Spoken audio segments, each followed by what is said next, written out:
Good afternoon, Chris Snell. Afternoon, Joe. Hey, couple real quick questions. First one is I actually see you have a copy of that flyer. I also received a copy of the, and I wanted to talk first about that. There's a lot of mistruths in this thing. Could you kind of elaborate on this? Well, I got a copy of the flyer, but they didn't mail it to me because apparently I'm not on their mailing list. Oh, okay. But I would say this is probably maybe 40% true if we're going to be charitable to it. Their main argument, it appears, for issue 2 is that it's going to generate new tax revenue. And they estimate that at $40 million in new tax revenue each year. I don't know if those statistics are correct or not. That's probably in the ballpark. It may be a little optimistic since the last few issues that were supposed to generate a lot of tax revenue failed to generate tax revenue, but at least in the amount that they claim. But assuming that that's correct, it's not entirely the way they're going to spend it, because they go on to say that it's going to go into local projects for safety and roads. But what they do say in here is that it'll go directly to a host community fund. But they don't tell you what that is. A host community fund is a fund where they're going to dole out the tax revenue to jurisdictions that allow marijuana operations. So if your town, your township, your city, your village doesn't allow the opening of a dispensary, doesn't have a dispensary, or some sort of large marijuana grow operation, or a warehouse where they're storing this stuff, you don't get to see any of that tax revenue. So Ashland County probably would not see any of that. I don't expect that Ashland County is going to see a dime out of issue 2. Okay. Another thing they put in there about medical marijuana, it's actually two separate issues, correct? Correct. Yeah, they claim issue 2 is going to be good for Ohio, and part of that is in their flyer to relieve pain and suffering, and goes on to talk about people who are seriously ill, cancer patients, and state here marijuana is the only medicine that relieves their pain and suffering without debilitating side effects. Medical marijuana has been legal in the state of Ohio for a couple of years now. Issue 2's passage or fail won't affect that, and the folks that are partaking of medical marijuana for exactly those conditions can today without issue 2. So to say that we should pass issue 2 because you're hurting cancer patients is a little disingenuous. And another argument that was sent to me, and maybe you could clarify, is that if they legalize marijuana, that would drop the arrest rates or the arrest for this type of crime drastically. How does that play out, like in Ashland? Like if you're already smoking it illegally, kind of break down how that would whether that would help, or will we see a lower arrest rate? Well, at the outset, the jurisdictions such as Colorado and Michigan that have allowed full marijuana legalization have all reported in the years since that their crime rates have increased. So statistically, the evidence that this would lower crime appears to be false on its face. Secondly, the experience has been that they intend to, of course, generate new tax revenue from this. So you've got a product that's available now.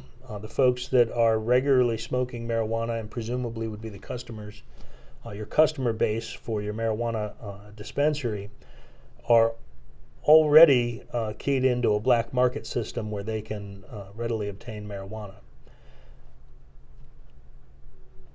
There isn't a lot of incentive to go buy legal marijuana at a higher rate, and it would have to be taxed, so it's going to be more expensive than what they're getting off their current dealer.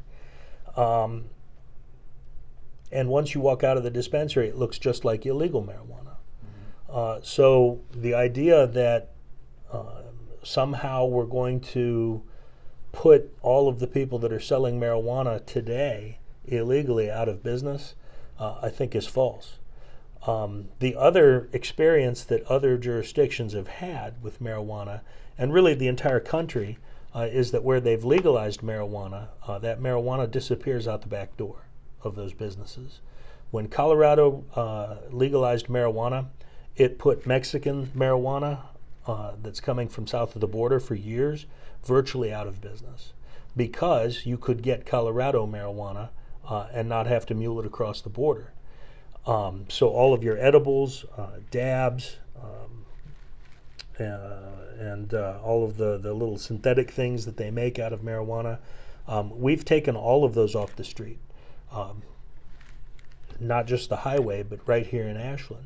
When Michigan went live with it, they don't even take the label off, so we know it's from Michigan. Sitting on the evidence shelves right now is Michigan marijuana that left Michigan for the streets of Ashland, Ohio. So there's absolutely no cause to believe that this is going to have any impact on Joe the weed dealer in Ashland, Ohio. That business for him is going to continue to thrive. The problem is we're not going to be able to interdict it, because you won't be able to tell what is legal and what is illegal. So both of those businesses are going to carry on next to each other, side by side. Do you anticipate, if issue 2 would pass, do you anticipate a rise or a negative effect on Ashland or Ohio? Oh, absolutely.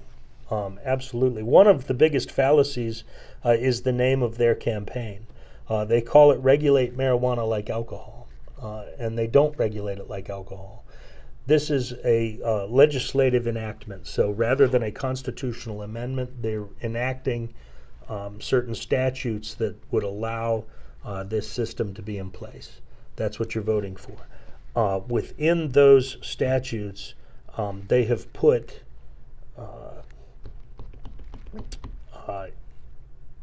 barriers, if you will, to law enforcement's ability to investigate marijuana. They destroy, they raise the bar rather on what would be required in probable cause on a traffic stop, and they impair law enforcement's ability to investigate based on the presence of marijuana. So when you say regulate marijuana like alcohol, then you should treat it the same as alcohol and not put additional barriers to law enforcement investigating that. Additionally, they throw barriers in the way of children's services. There's also specific sections within there that prohibit children's services from taking action on the basis of marijuana being present in the home. So children's services isn't going to be able to do anything directly when you've got children exposed to this drug. And it's important to note this isn't 1960s or 70s or even 80s marijuana. This is cultured, lab-grown, scientifically altered marijuana, which is more potent. It's got higher THC concentrations than what people may have been exposed to in college or high school. And those jurisdictions that have allowed it, such as Colorado, have seen a huge increase in mental health admissions. So its net effect on Ashland, Ohio specifically is going to be negative. One last question.